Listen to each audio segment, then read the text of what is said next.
Never waste a good crisis. I'm excited to be here. I'm at Wellborn Reservoir outside of Alliance. This is one of my favorite places that I'd come and get some hang time with the Lord. I've been able to train spiritually here a lot. One of my best memories of training here was during a crisis my wife and I were going through with infertility around 2006, 2007. And I would come here and I would just get some great hang time with the Lord. I would practice praying the Lord's Prayer. And you might think, well, that just means, you said, Our Father who art in heaven, hallowed be thy name, thy kingdom come, thy will be done on earth as it is in heaven. Give us today our daily bread, and forgive us our trespasses as we forgive those who trespass against us. And lead us not into temptation, but deliver us from evil. You might think that that's what I meant. And no, that's not it. And what I would do is I would start with Our Father, and I would go through and say, okay, what does that mean? All right, Our Father means you're my Father, you love me, you're patient, you're kind, you don't envy, you don't boast, you're not proud, you're not rude, you're not self-seeking, you keep no record of wrongs, you always protect, always hope, always persevere, you never fail. That's what it means that you're my Father.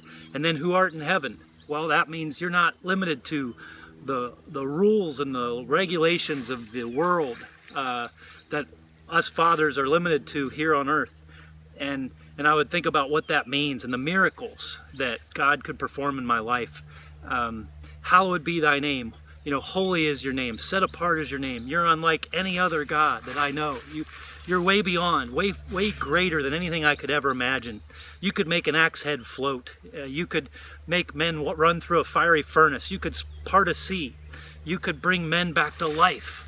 You could predict events that would occur 1,000 years later. You could work miracles that were beyond anything that I could ever imagine.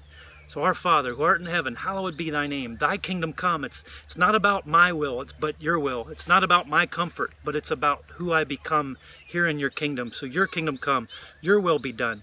And so I would pray that Lord's Prayer here.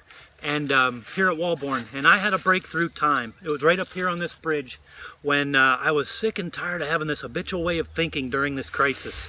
And I can just remember I took 3 sticks and I named those things that I struggled with, and I threw them into the river right here, and those sticks floated away, and I was healed from those sick habitual ways of thinking.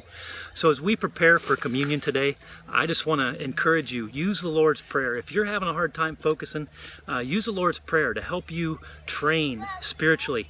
Don't waste this time of crisis that we're all going through. Take the opportunity to grow as much as you can.